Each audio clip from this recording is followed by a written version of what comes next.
Okay. Give me a preview. We're nearly on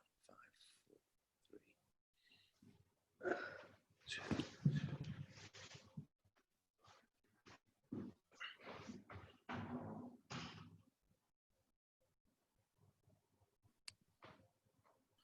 Good evening, everybody. Hope you're well. Good evening, Paul. How are you? Very well, Baz. You? Yeah, excellent. Good. So, watched the first match yesterday. Well, there was 2 matches on, wasn't there? There was the City Arsenal, and I think the game prior was Villa against. Bit boring. Villa against who was it?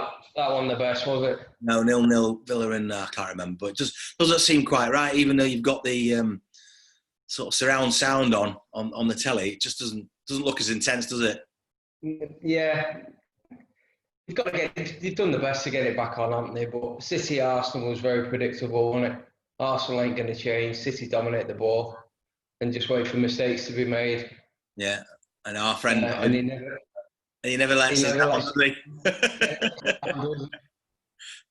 So just to give everyone a bit of background, we've known each other a while, Paul, and you've got a bit of a history with Man United, but you obviously started very early on in your career, 9-10-year-old at Man U. I think you carried on, well, it was originally the School of Excellence, wasn't it? And then 14 to 16, you were still there, you signed a scholarship, and we're going to be talking about that sort of journey. Then a couple of issues with injuries and the training methods as well that didn't quite work, or how you felt that work out. Then you had a brilliant sort of time of, well, a difficult time after that, not really finding out what you wanted to do and jobbing here and there, and then eventually going into the fire service, which was fantastic for you. I think you spent 9 or 10 years in there. And then obviously now you're doing a similar sort of job to what we do, very intense, looking after players on and off the field, mentoring them and helping them on the physical side. I know you're a qualified PT, but it's a fantastic story, Paul, and thanks for coming on. I'm hoping Shane and Chanel come on at some point, but everyone's been rather busy, so with going back to work and that, so they may join us. But welcome. Start at the beginning, really. So tell us, where did you sort of get picked up?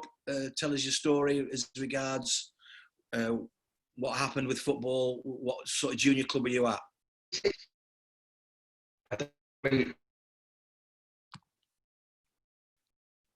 So I started off 6 or 7, football daft. Granddad was pretty successful. Dad was at United and did all right. I started at a local club called Juno United. They're still going now. Cracking club, run by good people. So for them, to play from the school. Went to school, sent me trials to Stockport Boys, because I don't even know if they're still going now, but it was the old town teams. So got selected for Stockport Boys. Got picked up by United. I think I was 10. So that was a long time ago, like 85. It was not like the academy. Paul, just to stop you there, mate. You're breaking up a little bit. I'm wondering whether you could go into another part of the house for the Wi-Fi connection. Can you hear me, mate? Yeah, you're breaking up a little bit. Have you got anywhere in any other part of the house where you can get closer to a Wi-Fi connection? Stronger, because it just broken up a little bit. How's that, mate? Is that any better? How's that? Yeah, you're not breaking up now. No, just sometimes in the different areas of the house you're breaking up. Let me just try this, mate. Won't be a sec. Okay, no problem. Muro says hello, by the way. No problem. Right, yeah. Who does? Muro. Yeah, Muro says hello. You're whinging about. We got So just go back to what was going on about. Yeah, I played like Juno, then got picked up Stockport Boys. Perfect. And that was really good, playing for your town team. That's where United had a look at me. Went down back then. I don't know if I'm repeating myself if you heard me before. It was School of Excellence, what's now called academies. So you signed with them. I trained down at the Cliff Tuesday, Thursdays, but still played from a local team on a Saturday. Personally, it was nowhere near as intense as academies are now. Some of the young kids I work with, they ask a lot of them. We were allowed to be kids kind of thing. Yeah. Whilst we went through this. So got to 14, was doing great, still in this town team, i.e. Stockport Boys. Signed at 14, the 2-year deal, the old S forms, schoolboy forms. Yeah. Signed that. They still have a 2-year deal now at this age, don't they? 14 to 16. They do, yeah. So did that, and I'll never forget, there was a day the contracts were getting handed out, and it was Nobby Styles, and I was ill. So I hadn't gone to training, and I thought, oh, the contracts are getting handed out. Then the phone rang, and it was Nobby, and my mum answered it, and Nobby said, oh, I'm delighted to be able to give a parent good news, because I've had to give a lot of bad news out. So it was really cool. I got offered the YTS. Again, as I said previously, Grandad was really successful at United. He played in the cup winning team of 48. He was huge. Dad did well there, and again, like myself, he suffered with it wasn't injury, it was asthma. He got asthma at the age of 22. Right. When he was flying, and when we got United through the blood, really. Yeah, and I'll go into further detail why. The mistake, I probably looking back, I shouldn't have signed for United. I had probably 8, 9, 10 clubs come in for me. London clubs, all sorts of stuff. But I was a local lad, I was a huge red, massive red. And there was only one decision. Right. Before you tell me why you should have signed somewhere else, just tell us about Nobby Styles, because some people listening won't know of, well, they might have heard of him, but they don't really know of him. They don't know that he was an England Cup winner. They don't know he was a European Cup winner. Probably not the most gracious midfield player, but what a character. But if you could just describe Nobby Styles, that'd be great. As he was class, mate. He was intense, but he listened to you and he helped you, and he didn't. And his criticism was constructive. It wasn't just, I've got a chance to give him a bollocking, I'll give him a bollocking. Yeah, it was, I'll give you a bollocking, then I'll tell you what you should have done.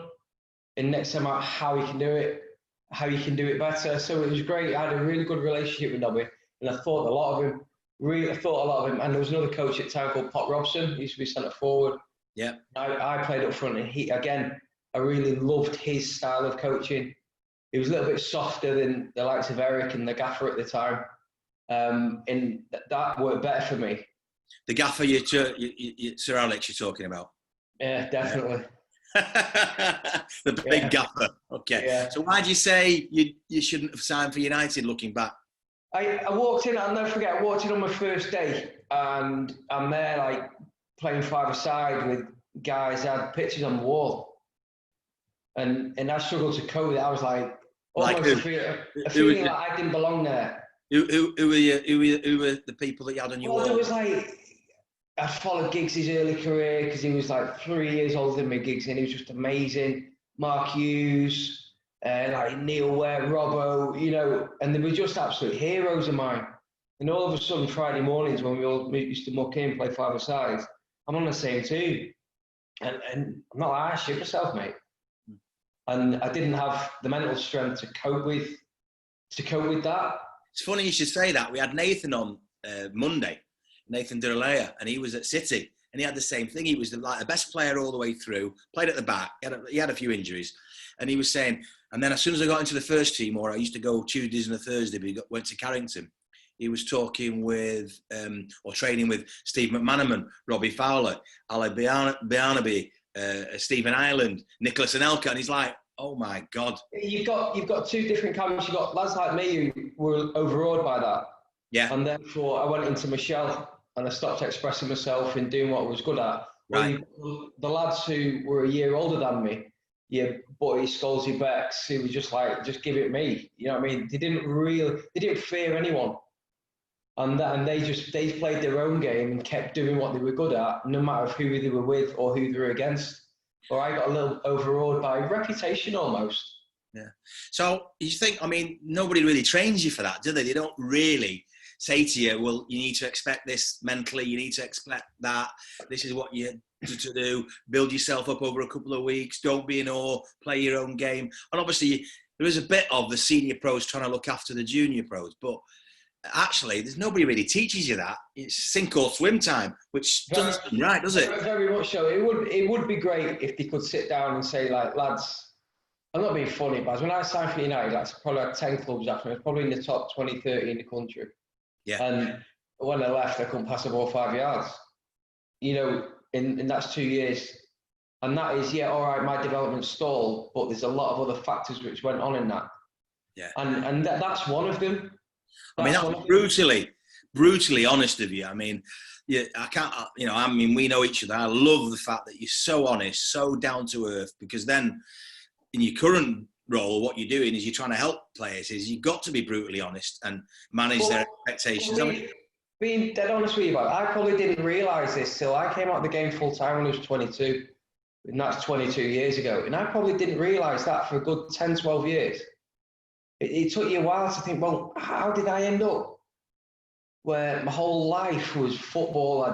I'd run home from school, put my bags, get the ball, go on the top field with all the lads from the area. You play, mum will come out, shout at you when it went dark.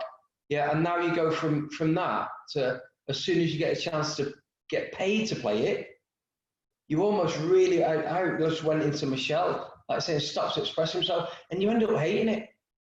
And I work with lads now, and I look at them who are still full time in the game, and I'm saying, do you like football? And I go, it's all right. Don't worry. You know, that's a funny thing you should say that. There is a common theme. There is a lot of people that are doing it as a job. They don't necessarily love it. We were talking to Colin Little and Chris Sims the other week at United, and they love it. It doesn't matter who they were playing for. Juno United, Stretford Grammar School, Withenshire Amateurs, doesn't really matter, because they just love playing football. And if they one door shut, another one would open. These lads now. And I know Simo and Col, and I know the background and stuff. And I wonder if that's why, it's better coming from the way them two did, who were both top players, who almost came through semi-pro but non-league. Col did well in the league. Or you go in where I did, right at the top, and just have the wind knocked out your sails. And then, because I was quite a technical player, the lower and lower it went, the worse and worse it got. And to the point where your confidence is destroyed, mate, mentally. And if you're not enjoying your football, you're never going to fulfill your potential. It's funny, right? I'm going to touch on that, but a few hellos to Chris Farnell. Hi, Chris. Jonesy, Martin Cooper, Paul Shenton, Big Blue. Hi, Paul. How are you doing? Righty over in Ghana. Rick Wright. Hi, Rick. Stuart Bell. He says hello to you, Mitty. Good to see Mitty. Hello to Belly. Yeah, and then Keith Bradley. Hiya, Keith. How are you doing? I'm sure you're looking forward to the Spurs United game tomorrow. Let's start there. So you've got the Nobby Styles type of management who put her arm around you, who's encouraging you. Same with Brian Kidd, same sort of management. But then, you know, being brutally honest, when we were talking yesterday, let's talk about Eric Harrison, who's got a fantastic reputation for bringing through players, but he's also ruthless. And you got the other side of it, didn't you? Yeah, I'm not lying. I couldn't cope with him. I just couldn't cope with him. I said, but everyone played 4-4-2 back in them days. Now I was one of the two front lads. Yeah, I'm not a big lad. They usually stuck me up top with a big lad. Yeah, and I'd feed off him, get bits. And my whole game was about making goals, scoring goals. And that was me. You know what I mean? Get at people, a little bit of a little ratting around people and stuff. But when you do that, and when you're playing in that position, it's like you watch football now. It doesn't happen all the time. You make mistakes. Yeah. And to be honest, to put it bluntly, when you made a mistake with Eric, he'd tell you a new one. Yeah. Right. And I was like, oh my God, I didn't like that. How that made me feel. It was me being weak mentally. Like Butty, Brownie, my good mate would be like, what's he on about? Crack on. Where me, it really, really affected me. So that the next time I got the ball, I thought, right, don't make a mistake, don't make a mistake. And I just kept it simple. Well, that's not why they signed me. Anyone can do that, Baz. So, yeah, funny you should say that. I mean, yes, Nicky Butt, local lad from Gorton. Obviously, Wes Brown, again, local, but thick skin, maybe. That's their personalities, which is fine. But not everybody's like that. So what you're really saying is that the kids that needed a little bit of attention, a little bit of help, maybe a bit more time, a bit more, don't need the old hairdryer treatment. There are others where you've got to sort of bring it out of them and, embrace them rather than, hit them all the time. Eric had one way. Right. Yeah, and that was it. And if you couldn't deal with that, that was you done. Right. He wasn't fortunate. He clearly had something about him as a coach that the lads he brought through. But those lads were just so good. Yeah. But as if you coached them lads, they would have made it. I'm a good coach, me, Rumour. Okay. But they were that good. Do you know what I mean? They would have succeeded with anyone in charge, right? But Eric did a good job, guided them, helped them as men, and helped them off the pitch as well as on the pitch. But a lot of lads, like myself, fell out of the game initially. I got back into it, but I fell out of the game initially because of that. It's like, say, I signed as the top 20 in the country, and I couldn't hit a cow's arse with a banjo when I left, mate. And that's a few injuries and 2 years later. And that is just pure confidence, just demoralised and gone. Absolutely, I had no confidence whatsoever. So it wasn't. I mean, I'm assuming it's not just you, and I'm also his Eric Harrison's style of play or coaching was to really try and man up, but it doesn't suit everybody. Are you saying were there other players that it affected? No, massively. Like my good friend Carl Brown, who in Revival, it affected Carl was the same. I know there's a lot of talented lads. Some lads were more talented than Gaznev, Butty, not Scholesy. Bex, do you know what I mean? Because Bex played centre midfield and he was doing all right. He once he went on the right where he used his strength, which was the way he struck a ball and his technique, where they got the best out of him. But these lads who've been as good as those lads, who I can guarantee now are sat at home watching telly, just think, could have been me that. What happened? Yeah, why am I not? That could have been me, and why am I now on a kickabout with my mates on a Tuesday night or something? But even if they didn't make it United, I think lads should have stayed in the game. But lads disappear out of the game, and that's what I've set up. What I've set up, we'll talk about it later, because they should be able to stay in the game. If you get lads who've been at City United for 6, 8, 10 years, they can play. Especially if they're getting released at 19, 20, 21. So if they've done 2, 3 years pro, they can clearly play. Right? They may have been in a little chasm or something where they haven't been playing enough competitive football and stuff like that. Yeah. But the lads I've worked with, the biggest issue isn't are they good enough, it's there. Right, mental. I mean, you know me, we've had lots of discussions about this. I'm a big advocate of it. It's belief. It's belief to go out and do it. Yeah, I'm totally in with you, with tune with this, and I definitely, I think 90% of it is mental, and 10% is obviously they do need to improve in certain areas, in certain techniques, in certain fitness. So, at what sort of age do you think then would it help to look after and start talking to players and start to think about the mental side of the game? When the lads go full time at 16, scholars, I think that's when you can be chatting with them. Right. And up to then, I think it's very intense now for these academy lads. You see them there 4 or 5 times a week. Yeah. That's another potential problem where it can be almost overkill, where they can stop enjoying it because we're there again. I'm there again. If you have a bad time, and you play out of form, you're out of form. Every day you're getting criticised. It might not sound like a lot to one lad, but to another lad, it can just be sending him under. Yeah. And it's the sign of the best coaches recognise that. It's like perfect when I was watching Liverpool last year. I think it was Champions League, and Marnie had gone through, and he must have missed 3 or 4 sitters. And it went straight to Klopp, and he's there clapping him. Come on, don't worry, head up, you'll get the next one. And that's amazing to feel that as a player. Yeah. You're not sitting around thinking, oh my God, here it comes, or I'm getting dragged at half time. Yeah, he's got some qualities, Jurgen Klopp, in the old school of, he doesn't mean it sarcastically. He's like saying, well, look, you've had 3 goes, didn't quite work out for you.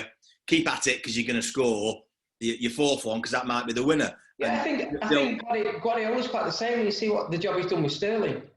Yeah. You know, it's incredible. And that's like, if he missed that many chances at first, he could have got dragged and not got on again. But he clearly believed in him. He's worked hard with him and just keep getting in there. Keep getting in there. And Sterling's ballsy enough to just keep going and not scared of missing. No, really, the old school one-size-fits-all type coaching of Eric Harrison, that's gone now. He wouldn't survive in this modern day at all, would he? I agree. Yeah, I don't think he'd last long at all. It's like the gaffer was like that as well. Where's he starting? I think the books I've read on the gaffer, that he admits that the old hairdryer treatment. Jesus Christ!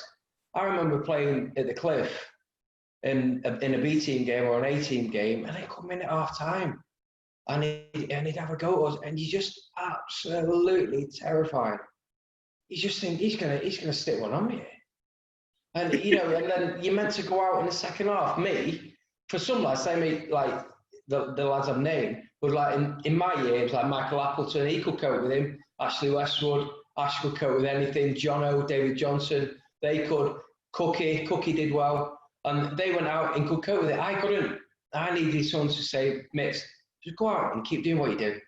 I don't give a shit if you make a mistake, yeah? Just keep taking them on. Go and take the piss out of him. Go and take the piss out of him. Go on, the big centre half there. Go and twist him up. Yeah, that's what I needed. And it wasn't. It was, don't you dare give that ball away. If it breaks down off you again, you're off. You'll never play for United again. Yes, it was literally. After about 3 weeks. Oh, mate, that's harsh. I'm just trying. So, bit of a rabbit in the headlights scenario for you. Whoa. Never play for United again. Play 3 games, mate. What are we going to do? Yeah, well, I think, Paul, you don't have to take it quite so literally. You know, you can take it sort of I know, but when you're 16 and it's the gaffer there, you're like, yeah, Christ almighty, mate. Probably meant a lot to you as well, with your dad and your granddad and the Mittens. I mean, you're folklore in United's history, so you've got all that bundled up in there as well. You're a young lad, you see all these absolute stars coming in and out of the changing room, and it is a lot to take on. I mean, yeah, it's tough to take, and I think my first year, I think I'd played half a dozen games. I'll never forget it. I was playing against City at Littleton Road. Yeah. I was going down the left, I'd gone past the right back, just landed him, my knee's gone. And I was like, oh my God. And they took me back to the Cliff. And as you can imagine, the treatment you got's amazing. So then it was in that afternoon for an arthroscopy on my knee. And they said I'd torn 90% of a cruciate, right? But they said because of my age, and I still wasn't fully developed, some might still say I'm still not. But yeah, if Murason's watching, there's one for you. Murason will be like, yeah, he's only 5 foot nothing. Yeah, exactly. Yeah. Then they said there was a chance it could regrow and this and that. But what that did for me was I was very quick. Yeah. And I used to be able to get away from lads and stay away from them. But I felt like I had the leg speed, but I lost all the power. And it wasn't until I was at Coventry 4 years later that I eventually snapped completely, and that was the end of me. But that took a good 11 months out of my first year. Yeah, but I think your first injury, I mean, I've had an ACL, a knee replacement and an arthroscopy, but how they do it now is very intrusive. In those days, I mean, you probably had a brace that you had to stick on for 3 months. You won't believe it, mate. I was in a straight leg brace for 9 weeks. Yeah, do not bend that knee, do not bend that knee, do not bend that knee. And you take your leg out after 9 weeks and it's like a cocktail stick. Yeah. And it's just, you think, I have got some work to do here to get this back. Nowadays, you've got to have a 90-degree bend in it within 12 hours. Yeah. So, yeah, you got it moving straight away. You got it on that machine that moves your knee. Yeah, it just does it for you, doesn't it? Yeah. So that was a tough one to take at that age. Then in my second year, I was another operation on my Achilles. So that I missed another chunk of that. And then I'll never forget, the end of the 2 years, I think it was only out of my year because the year above obviously was class of 92. I know it's famous now that every single one of them got a pro contract. I think it was 18 and 19 of them. So when you're the year below that and you're thinking, hold on a minute, they've got 19 first year pros. How many of us are they going to take on? Yeah. So chances are slim. But I think I played over 2 years. I played 27 games or something for United in 2 years and scored 16 goals. So I was still quite proud of that because I played in a number of different positions because I could just about do a job anywhere. And if anyone was injured, it was me who got moved. And again, that went against me. Oh, Mitch will go and play wide left. Mitch will go and play wide right. Oh, Mitch can sit in the middle of the park. Oh, you can play up front.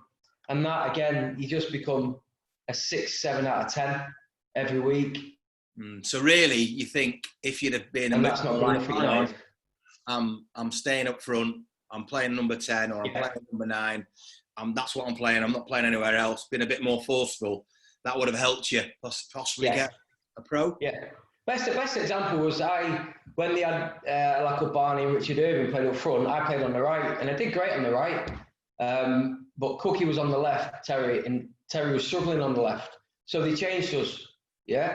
So I played on the left, and I just did a job, mate. I just kept the ball. I wasn't comfortable going past people on the outside on my left foot. I just never got in the game where Cookie was bombing down the right, going past people on the outside, which is natural for him, getting crosses in. And Cookie did all right. He did a half-decent career. I think he went to City after United. Yeah. So you did well for the team, you did well for Cookie, but actually you didn't do well for yourself. I just wasn't selfish enough. And I was keen to be everyone's mate, never upset anyone. I was just too nice. I was too nice and too soft. Because I said to you before, Gaz never just smashed me everywhere in training. And I'm like, never steady on, mate. Yeah. So that about it. He just tunnel vision on he went. But get back in the change room and he's laughing and joking with you. But it's having that seriousness. And I say to my lads now, we'll speak to a work with, I said, you've got to take every training session as if it's a game. Yeah. As if it's a game, you have to have that intensity on it. You can't coast. I said, because you might think you've got a 12-month deal. Before you know it, we're at Christmas. And your decision isn't made in 12 months. Your decision is made on your end of Jan. Yeah. Well, boys don't realise that it is December, January. So really, September, October, November is your time to be, hit the ground running to make sure you get your deal in January. Yeah, in effect, your 12 months, which runs from August to end of July, it's not, because the games don't start till probably September for the young lads. The decision's made on you in Jan. Yeah. So you've just got to get into him. It's not 6 months, mate. You've got 6 months. So before we touch on the latter part of leaving United, we've talked about legends. How good was Scholesy? It's the first question. Some of the initiations that they used to do down at Littleton Road and at the Cliff. Can we touch on Scholesy first and then touch on the initiations, because they're funny. Scholesy was brilliant, mate. He was so good. He struggled with his growth and his development. He probably only played 60 minutes every week we were there, but he got that later on. But even then, you just thought he's just so talented. It's just his reception, the way he receives the ball. People say get close to him. You feel like saying, you try and get close to him. It's like he had wing mirrors. You know what I mean? He always had a picture. Yeah, you think you'd have him, he'd pop it around the corner, he'd spin and get back on it. But no, he was tremendous. But Butty was probably top man at that age. Butty was such a strong runner, such a powerful lad. Them two, were such impressive players, as obviously history tells you how good they were. But the initiations, Jesus, they put the fear of God into you, mate. You just, in your first year, you'd be sat upstairs at the Cliff having your dinner. And you'd walk back down to the change rooms and all the first team sat there, all the residents were sat there. And all the first year apprentices just have to stand in the line. Honestly, and it's like you're just waiting for your turn. You're just waiting. Some of the things you had the lads doing. So go on then, give us yours. Give us your initiation. What was yours? I think I had 2 minutes. I had 2 minutes. I think I had to put 10 pairs of socks on, 15 pairs of shorts and 10 training tops. Have a go at that. And you forfeit. I'm not lying, this is gospel, right? The forfeit, if you didn't do it, you had to the old treatment tables? Yeah. Like a physio's bed, massage table. You'd lie on the end of that and you'd lean over it as if you're looking back through it. Yeah. Right? And there's you got 2 legs there, 2 legs at the other end. And Scholesy, he hit a ball on the half, he had 5 balls. He hit a ball on the half volley. He was the only one in the club who could do it. because you've got the balls bouncing off the plastic floor, so they do a bit, yeah, and everyone mistimes it. He never missed one, and he'd just spin it, and he'd half volley it right in your kisser, yeah, and everyone's like, way, way, and you're like, douche, douche. Thinking, what have we done here? But no, that was good. Again, some lads could cope with that, some couldn't. I remember like Jono just up singing a song and they were clapping him at the end. Right. I thought, oh, that's a piss take. He started rapping and it was unbelievable. What about the one with the mop? Yeah, that was Richard Irving, never forget hers, and Giggsy did the voice of the mop. So they had like the tall bin which you have in the corner in the change room. So he turned the mop upside down, stood it in. So yeah, like the top of the mop's the hair and that. So Giggsy's doing the voice to hers. So it's like this bird's voice is, I recognise you. And hers is like, oh no, oh do you? And do you play for United? It's like, yeah, as soon as they're all up. And it was just horrendous. So horrendous. Pretending to chat up a young lady at a nightclub. Exactly. Brilliant.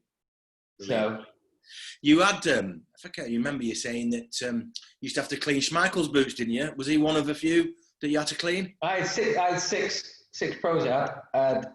Schmeichel, he wasn't my favourite guy. I don't think. Can be a bit abrasive, can't he, Peter Schmeichel? Good word. Clayton Blackmore, he was great. Paul Parker, Ledge. Mickey Freeland, he was brilliant. I think I had Giggsy for a year. Great lads.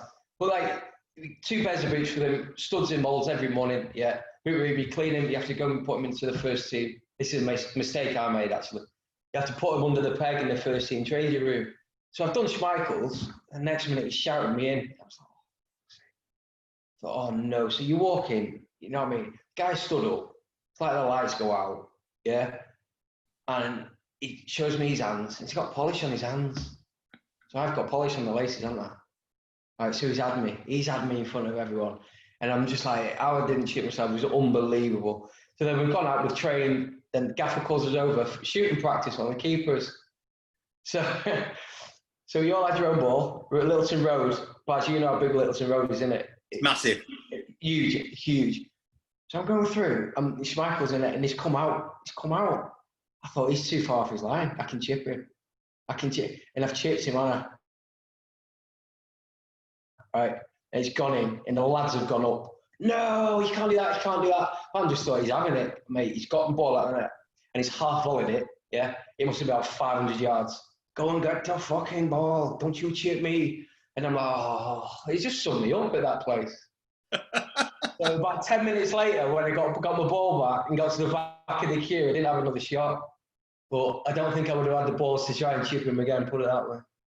So just a few hellos, mate. I am Ozza. How you doing? Dave Horrocks. Say hello to Dave Horrocks, Paul. He's legend, godfather of football. I saw him on TV. Was that him on TV the other night? Probably. He's always on summit. Yeah, hi mate. Nice to meet you. Louis West, Louis Lamb, Ray West, and Cundy, AD Cundle, Salford lad. He's always watching this programme. He loves it. Good stuff. Looking forward to having a beer with you soon, Cundy. So, yeah, you got to sort of 16 and 18. 16 was great. The last 2 years at United was miserable. A couple of injuries, bullied, put down, played in different positions, injury. I mean, it couldn't have got any worse, really, could it? Mentally, weren't strong enough. No, listen, I made friends for life there. Yeah, that's what I've got out of it. I'm still on WhatsApp group to this day with 5 lads, and we were all YTS together. Brilliant. So you do make friends. Off the pitch, it was, again, mistakes are made. There was, as I said to you, but then there was a drinking culture in football then. Yeah. And it was, and I wasn't brave enough to stand up to my peers and say, no, I'm going home. Do you know, I'm not out. Because at Thursdays used to be college. So we used to, after Wednesdays, we're going to town in Conservative St Anne's Square and off down Deansgate somewhere where lads will know. And we'd end up in love training morales, and you're getting in at half 2, 3, and you just think back, you look back and you think, how could you honestly think, yeah, all right, you're off Thursdays. If that night out isn't still in your system, Saturday on game day, you're joking. Yeah. But that's mistakes I made, and in other lads were more professional. But that was me, again, my character. I was trying to please everyone, whereas I should have just said no. But you live and learn, don't you? Yeah, I mean, I think the drinking culture in the 80s and 90s was still going on. Certainly can't do that now. It's a completely different, but I think there was a lot more characters back then, even this earlier when we were growing up in the 70s and 80s. We've lost a little bit of that. They all seem to be same, not miserable, but not very happy and not very individual, which is what you want in football. You need to be individuals, otherwise it's going to become boring, isn't it? Yeah, definitely. It's like I was there when Eric arrived. Yeah.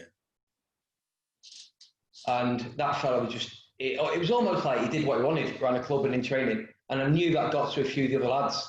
But he produced week in, week out. Yeah. And football, you've seen the lads who get into trouble. But if you can play and you deliver, they forgive anything. I think I remember Eric coming to end of season dinner and everyone's got the suited and booted with the black tie and whatnot. And I think he turns up with jeans and a t-shirt. I was there, jeans and a pair of trainers. And we're all like, Gaffer's going to go here. Gaffer's going to go. And it's out. It's Eric Cantona, isn't it? He can do what he wants. Yeah, he does what he wants. Well, I think he scored a winner every game, didn't he, for about the last 6-7 games? Yeah, they won the league that year. Michael stops everything at the other end. Was that the Kevin Keegan moment when he said, I hate it if, I love it if we beat you. I'd love it if we beat you. Yeah. So no, there was another one again about when I look back at my own character at the time. Obviously, it wouldn't happen now. I'm old, but back then, 16, United just signed Roy Keane, and he's a fearsome guy, Keane, really fearsome, very intimidating. Never mind, I think he'd intimidate me now. Never mind when he was 16. And at in the treatment room at the Cliff, you walked in the door and there was two or three beds on this side and 2 or 3 on that side, whatever. So it's before training, so all the lads are in there getting the strappings and that. And I'm only on the bloody bed nearest the door, aren't I? So he walks in and he's looking around and the place went quiet. And I'm like, oh no. He walked up to me and he looked at me and I've gone like that. He went, are you the club's record signing? I went, no. And he went, got off that effing bed then. And me, right, I went to get off it and he's cracked me around the head.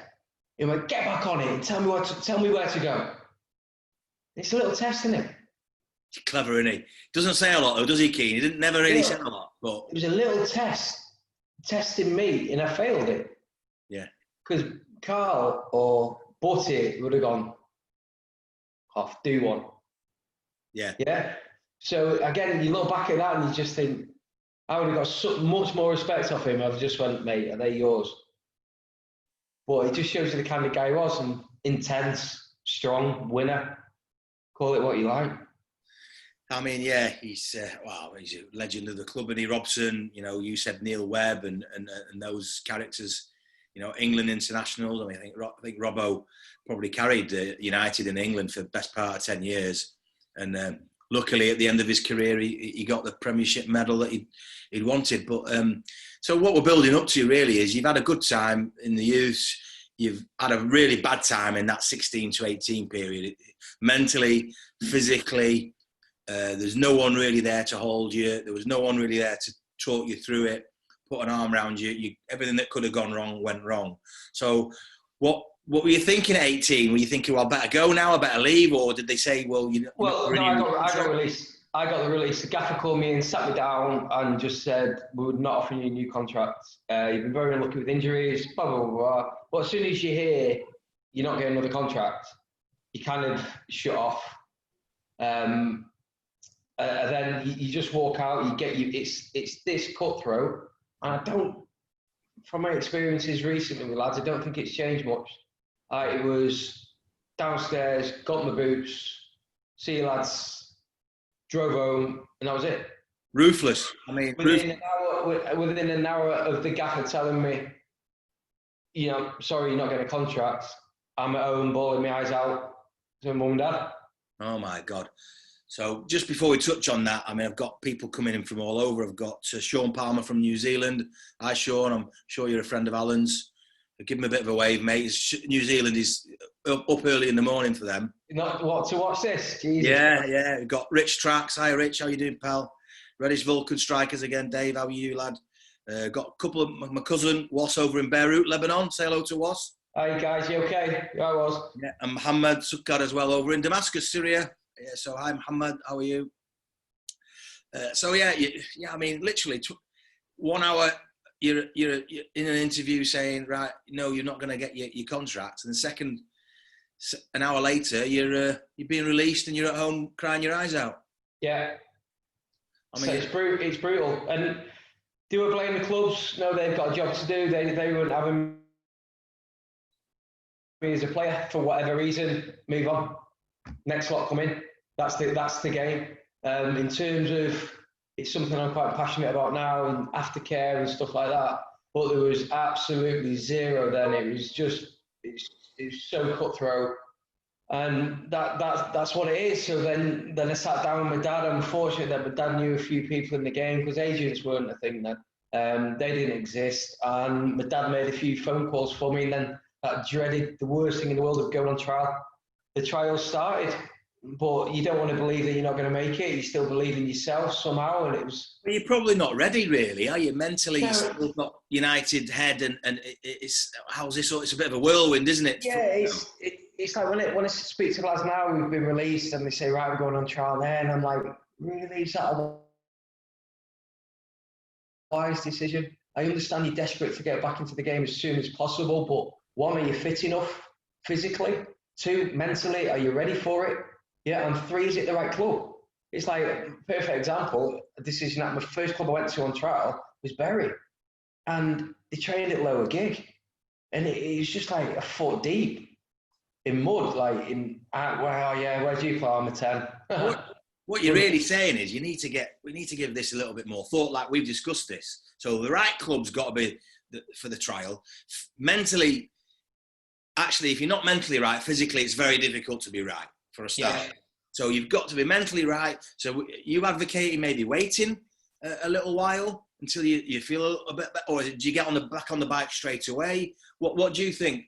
You don't know you're not ready. Right. You need someone to tell you you're not ready. You need someone who can see it in you. I had it with Devontae. Yeah. I knew he wasn't ready when he came to me. He said, I might be able to go somewhere next week. I said, so let's just touch on that. Dev Redmond. Not a chance, mate. I said, one, you're not fit enough. Yeah, so Dev came to me, and you've got to think, I know the article we did in The Athletic, the headline was 13 years and all this. Yeah. That's just a headline. It wasn't 13 years wasted. It wasn't this. It was, Dev's gone to United as a kid, yeah. Through all his youth years, all his teenage years, top footballer, such a talented lad, right? And again, got lost a little bit. Maybe he got called lazy and stuff like that. And I thought, no, he wasn't. I think he was just a little bit misunderstood. Anyway, I sat down with him.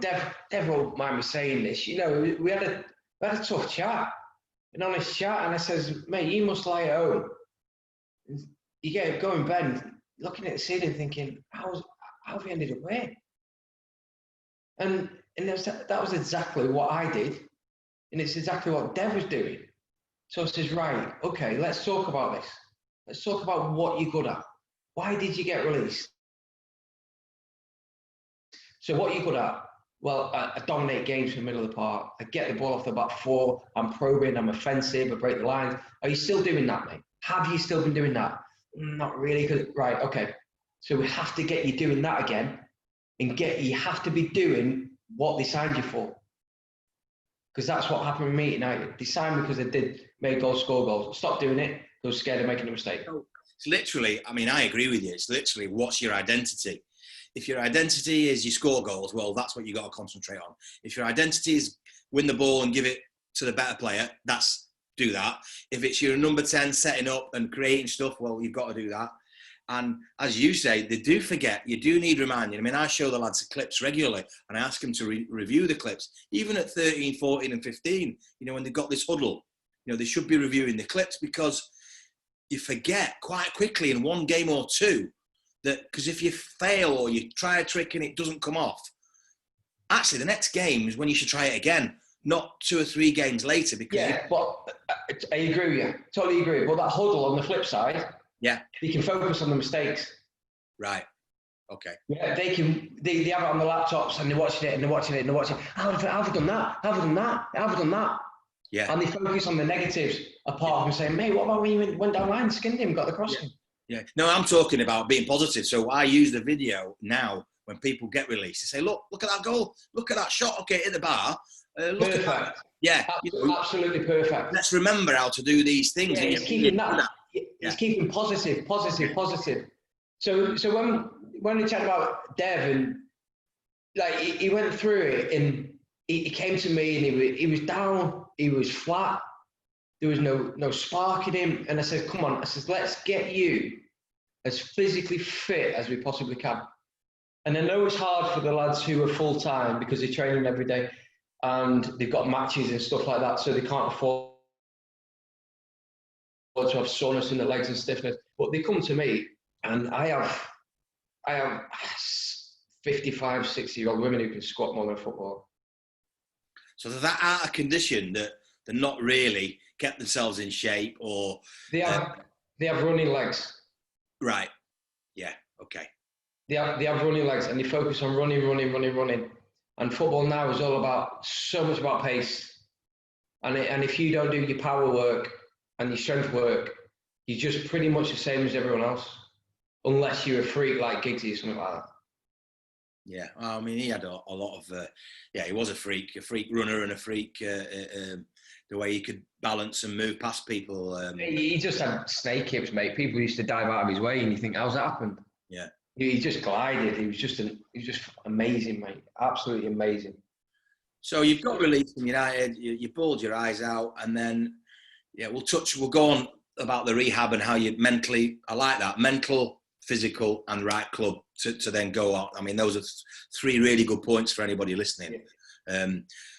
Let's go to how you got picked up again after United. Where did you go? Well, when I said I had a few trials down the leagues, lower leagues. In my style of football, is quite technical. Like I say, I played it up front, offensive position. I'm not a big guy, and the style of football, the lower I went, didn't suit me. It got worse and worse.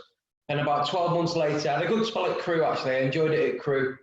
I was there with my good mate Gaz Wally. You know Gaz? Yeah, Gaz, great lad. We used to travel through every day with Gaz, Woody, Neil Lennon. And we had a great crack. Ashley Ward was up front at the time. And Danny Murphy was there at the time. Murphy was a top player, but I wasn't good enough for the first team. I wasn't ready for the first team, right. And it was those clubs can't carry you. So I had a bit of a stroke of luck. That was when I was at United as a young kid. There was a scout there called Brian Whitehouse, and Brian had gone to Coventry with Ron Atkinson, because Ron Atkinson was in charge. So my dad rang him and he says, bloody hell, this is getting down here. So got in the car, drove down to Coventry. They have a lodge at Brighton where all the lads stay, or the apprentices stay, and they put trialists up there.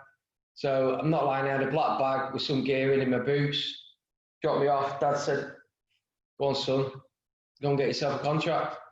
And how did you feel then compared to going to Bury and then obviously leaving United? How did you feel? I was probably worse, because I'd had a no from United, a no from Bury, no from Stockport County, no from Crewe.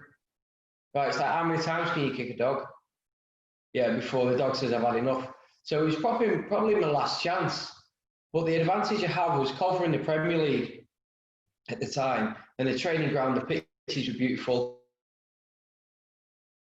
They passed it, and the standard of play was a lot better.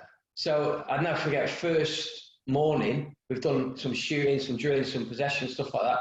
He had a 5-a-side, and it was, my side was a trialist, which is me, Gordon Strachan, Gary Gillespie, who plays centre-half at Liverpool, Peter Unlove, and a Brazilian guy called Isaias, And I'm like, oh, it's like I came alive again. And it was just amazing, and I felt so good, and I was excited about playing football. I couldn't wait to play.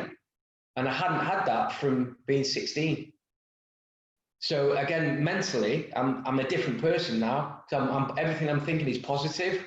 Oh, Uma with tomorrow. I'm training tomorrow. I'm training tomorrow. You knew that when you showed they gave you at the right time. They knew when they give you the ball. It didn't have a siren on it. It was the right way and then to the right side. And then just went in playing. And they had two trial games against Forest and Villa.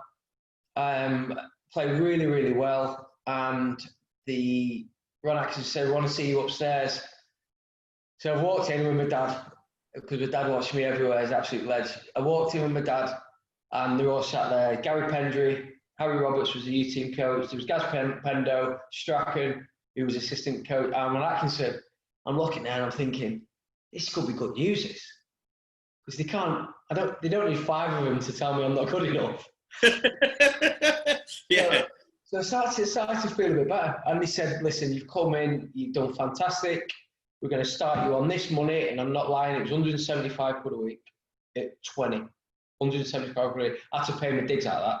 These lads now, in the Premier League club, got what they on at 20, Baz. You'll know better than me.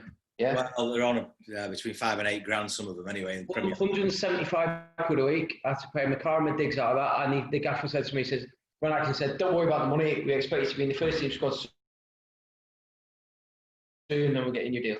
So I've gone from there to there, and I was so happy. And then I was playing so well, and I played in the reserves. I had 6 games, doing great in the squad for 1 Premier League games. I was never going to be involved, but because I was doing well, they take you along for the day.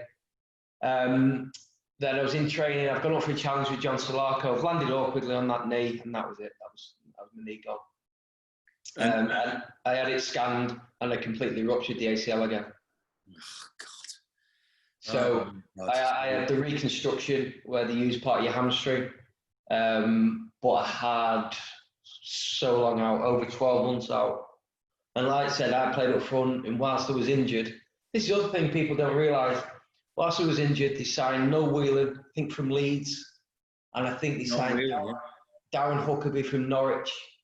And I don't know if you remember, but those 2 lads started at Constable. Noel Whelan was your big centre forward, England, ex-England, really physical at a young age, wasn't he? And, I don't know if some of the guys listening may remember. He scored a goal, a proper amazing. Got it on the halfway line on the left. He went past 3 or 4, and everyone was diving in. He was just dropping shoulders, and he scored a worldie. So he was just like, he was off then. So I'm looking at these 2 lads who are very similar age to me, play very similar positions, whilst my leg's back in this brace.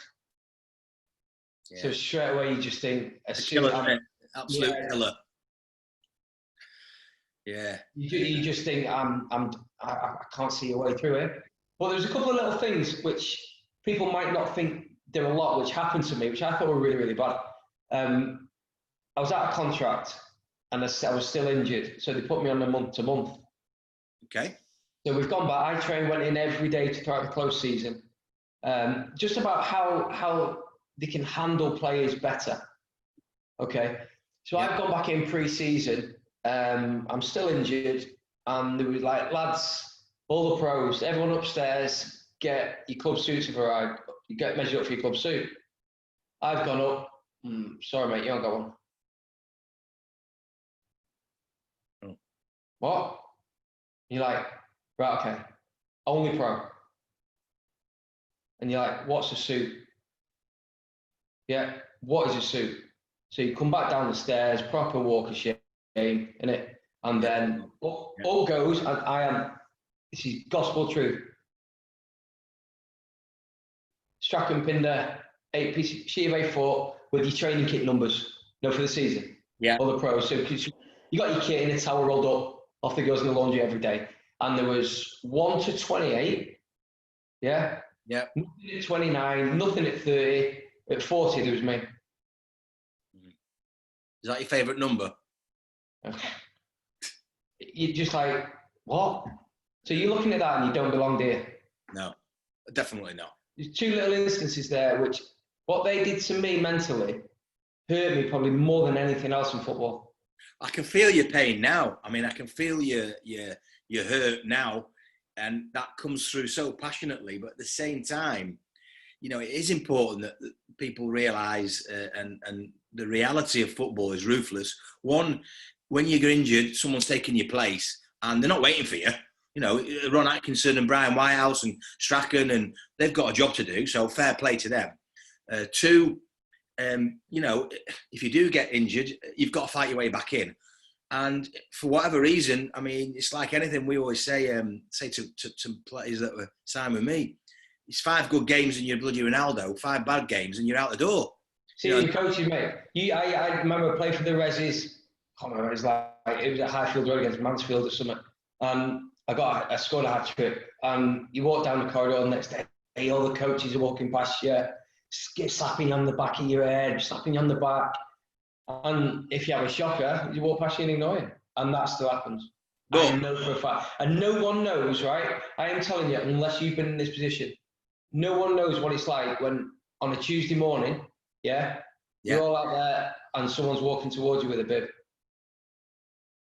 Yeah? They haven't even, the bib hasn't left the round and you know you're not playing on Saturday. Yeah, well, it's not a nice feeling. I've happened to be, I was lucky enough to play most finals. I did have a couple of substitutes, but I always used to make sure I'd worded the manager up beforehand to say, if you don't play me, you're going to get battered. So, squad are coming down. Yeah. So I did. I had a bit of aggression about me, but mental and physical. And it's right. I mean, you've touched on quite a few points about mentality, about being thick-skinned. Obviously, the injuries didn't help, but you have reinvented yourself, Paul. And like any Disney story, we always like to finish on a high. But you've done brilliantly how you've turned things around. And then, obviously, Coventry was the end, pretty much. You thought, right, I'm not going to come back from this. What happened then? That was the end of full-time football. I went... How old were you? 22, just turned 22, I think. No age, really, is it? 22 and you're finishing football. And you never want to accept it's over, but looking back, it clearly was. I signed for Southport in the conference, and I had a good time there. Ronnie Moore signed me. He was a great guy, got on really well with him. Paul Futcher took over.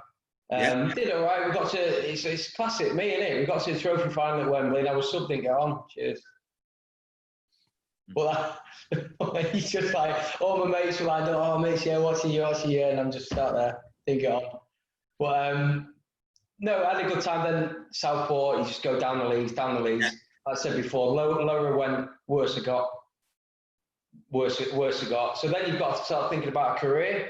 So in effect, I was back at home at 22, but I left school. I did well at school, got all straight A's in my GCSEs, but because I didn't do A-levels or any further education, in effect, I'm 22, but I'm like a 16-year-old. So what did you do? A couple of odd jobs here and there? Back then, there was agencies. I just go in. I was cutting grass. I was in warehouses. I was driving delivery driver. I was doing all sorts. And my mate said, listen, he'd been in the fire service about 10 years. He says, the recruit, and he says, it's decent, mate. He says, loads of time off. Yeah, we're a good bunch of lads. You watch all the football and you eat like a king. So I'm like, mate, fire service, you sure? But and everyone's like, getting in, it's like 1 in 1,000 get in. But I had nothing, mate. I was completely lost. So I said, right, get us a form. So I filled it in. So you fill the application form in, got it back, through to the next round. All right. So whatever that was, did that, got back. Right, you got to come down for a physical, right? And I'll never forget, I had to do the bleep test. And I was like, I must have a chance here. Mate, it's some of them, level 6, and they're dropping out. And I'm thinking, what's going on here? So I got to level like 10, and I was the only one running. So I passed that, right? Then you have an interview. So you sat in front of 2 chiefs or something, they've got the old cap on and that, and the old undress uniform. How long do you want to be a fireman? All my life.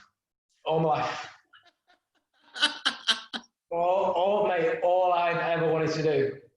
I'm thinking, I didn't even know what a fireman was till 6 weeks ago, mate. You knew that you got a load of time off, you mean? That's all. Yeah. But anyway, I got in Cheshire, and then I got stationed at Wilmslow, and I was very fortunate. I got with the best bunch of lads.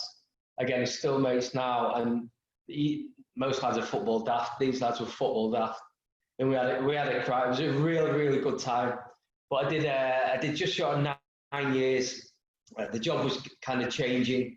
I'd seen enough bad things, you know, you don't want to see enough of them.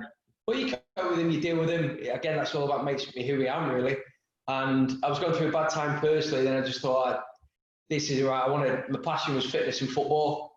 So I thought if I can look to get my PT's qualification and have a go at that on my own. So I suppose the PFA, they were great. Whenever you want to retrain, they're great. So they funded a bit of it. I retrained, started on my own, and it's gone really well. I think you do a brilliant recruitment job for the fire service, Paul. You know, just sign that and stay for 9 years, and you get a lot of time off. Watching, don't say that, or don't do what I do. Brilliant. So I know, PT football is your passion. So you set up a company with Carl Brown, and it's great to see that you are doing what you're good at. I know Muro and I think Ange Brining, and we've got a few people that know you and your clients are listening in. And I think they really like the fact that you're dead down to earth. You set the targets, you help them reach the targets, you encourage them, you nurture them. Doesn't matter what level they're at, because I know you've got clients from sort of kids up to 70 and 80. But you have reinvented yourself, and you know that's pretty admirable, mate. You know, I know you've been laughing and joking a little bit about the downsides of your life, but also you've got a lot of empathy and your understanding. And then when people do have those vulnerable moments, those times when they're weak, not feeling it can't get much worse than what you had. You know, you've been there, and you just see it in people's eyes, and you see it in their body language, and you just look at them. Are you all right? And they're like, no. And you're like, come on, no session today. Just have a brew. We'll have a sit down and a chat. Yeah. And it's with the football lads. It's like, I love working with these lads, and there's nothing more rewarding when Dev got his deal at Salford. Yeah. Do you know what I mean? I was with the kid 4 times a week coming to see me. You know, I took him to watch Salford play on the Saturday before he was going in on the Monday. Because I said, you can't go in here blind, mate. I said, because this is going to be like nothing like under 23s at United. True. Every ball's going to have fire on it. So we went down, we saw it, and then I think within a week he got a deal. He did great. So that's what I get out of it now, and to help lads. I work with Cameron Creswell at Derby, and I just want him to do so well. And if it doesn't work out at Derby, you just got to give him that belief that, listen, you're 20 years old and you're at Derby, you can clearly play football. Yeah, just because you've hit a bump in the road, it's not the end of the world. You can get it back, but we've got to look at why you got released. Yeah, look at what we need to do to get it right. And until you've got it right, you're physically, you're mentally right, you don't go anywhere. And then when you go somewhere, say you're a right back, and right, okay, your agent's got your trial. Yeah, right, how many right backs have got? 4. And what are you going there for? Yeah, or are you going to be twice as good as the lad they got? No, you're not, mate. You're not. No one's that better. Your philosophy is admirable. You know, we talk to each other regularly now, and hopefully we're going to be doing business together. But, you know, my philosophy is exactly what you have just said. Each individual's got to be set a proper plan. They've got to be physically, mentally, and again at the right club. Don't always get that option, you know. Players can't be choosers, but as long as the player knows that this is only part of the journey or part of the trial, or you know, it's temporary, and you've got to view it that way, because they've got to be actors, haven't they? You know, it isn't the right club. And sometimes you've got to get it through to players that listen. You've got to adapt. Yeah. It's like we said to Dev at Salford, don't you be going getting off the centre half, mate, because you ain't giving it you.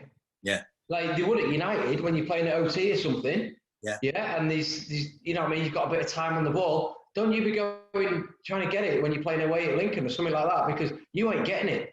I said, you've got to be on the turn. I said, because they'll be turning them round and you've got to go and win them second balls. It's like centre forward, don't keep coming to feet, mate. In this league, you've got to turn him. You've got to get in behind him.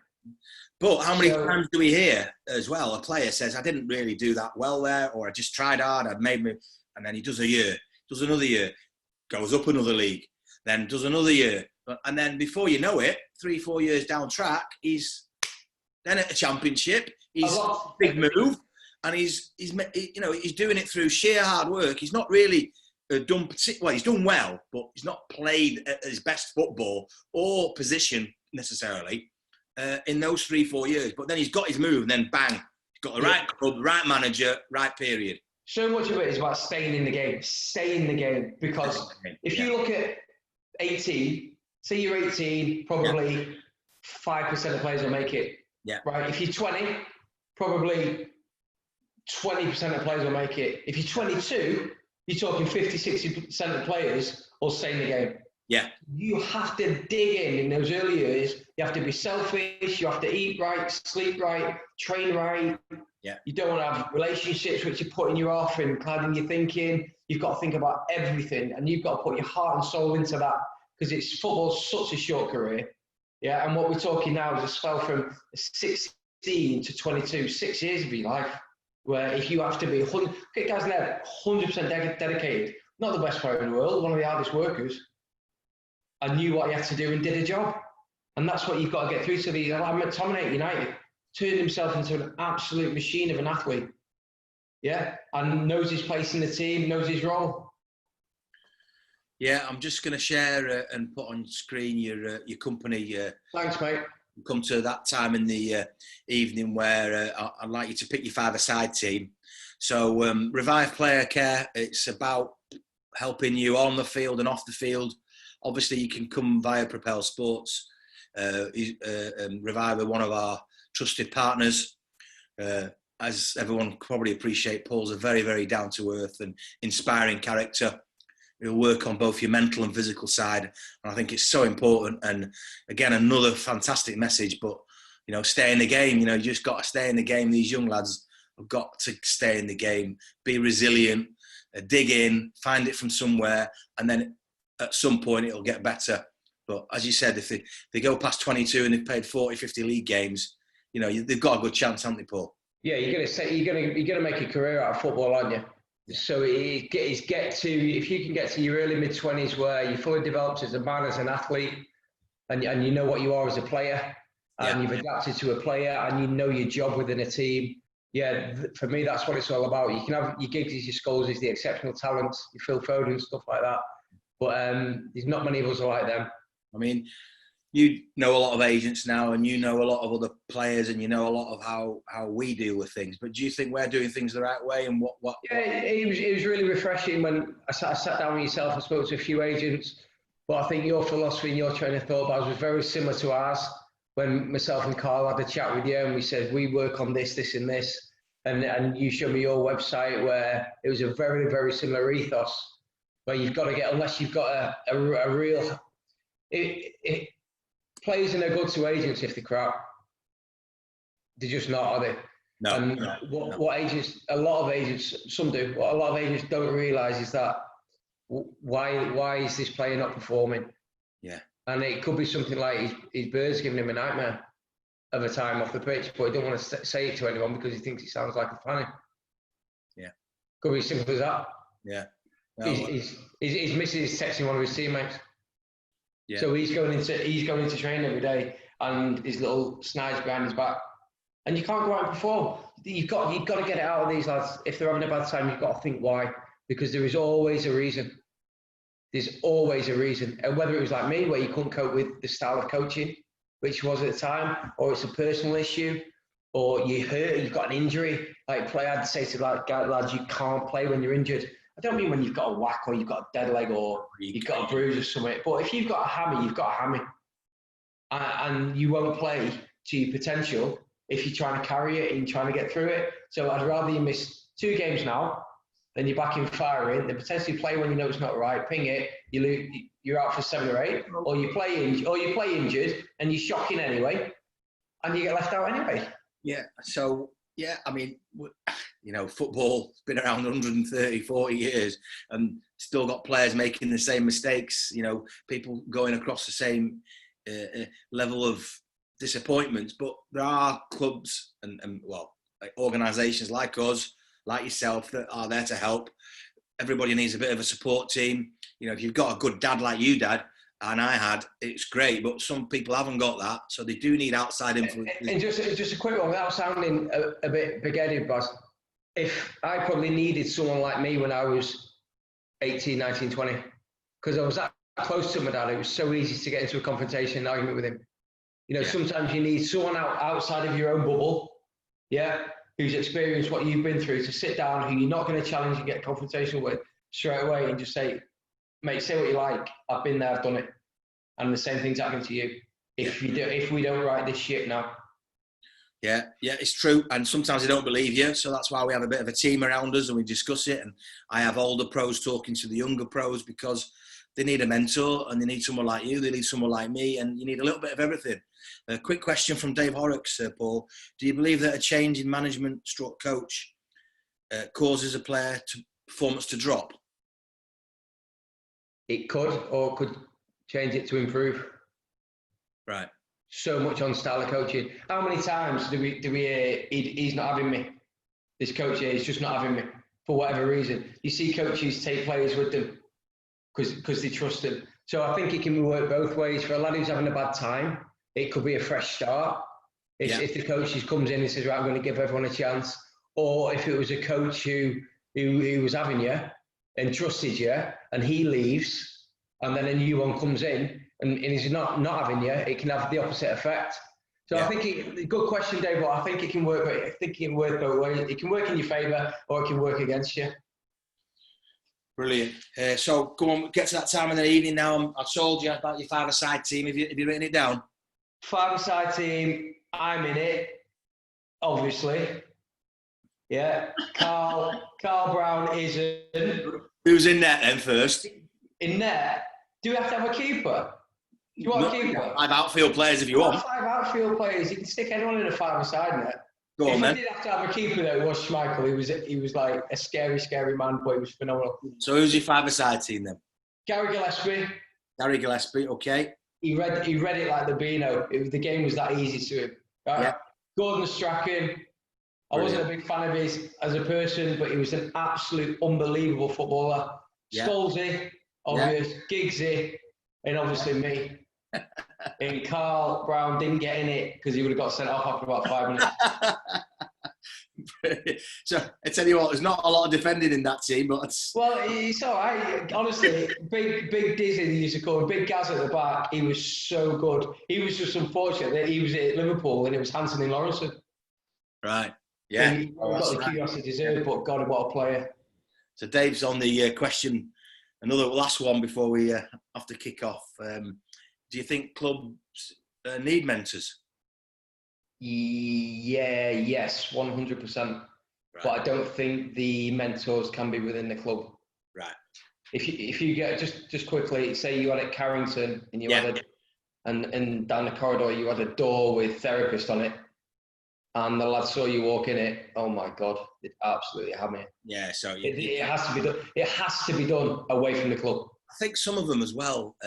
It has to be done away from the club, you're right. Also, some of them are very good on the psychology and the theory, but there is an element of on the job, being through it, having that type of knowledge of what a dressing room's like, what it play on the pitch is like. Yeah, I mean, you don't have to be... I don't the sports psychologists, so I'm guessing they do a great job, but I always struggle that if you've never played the game, I think if I spoke to someone back then who similar experiences to me, who had been a top player as a kid and had got released, and you can learn from them, they can really, really relate to you.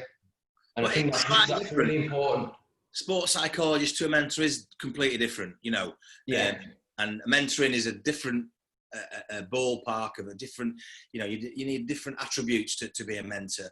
And sport psychology definitely has its place because it's happening. But that's great. I don't know whether you know, but on Monday we've got a guy called Matt Hill coming on, and Matt, ex-pro, I think played lower down the league, but did really, really well, Blackpool. And then he's got a lad that's pro now at Fleetwood, and his other lad is at the academy at Blackpool. So he's got a generation of, you know, 3 different members of his family at all different stages. And Matt's a coach right now. So brilliant. That's quite interesting on Monday for hopefully everyone who's listening. That'll be interesting, mate. That'll be a good watch. 8 o'clock on Monday. But thanks for coming in, mate. Really. Pleasure, boss. Hopefully you say hello to Carl for me, and I'll speak to you next couple of days. I will do. All right, mate. Speak soon. Take care. Thanks very much. Thanks very much, Carl. That's great, that, mate. We'll stop live anyway.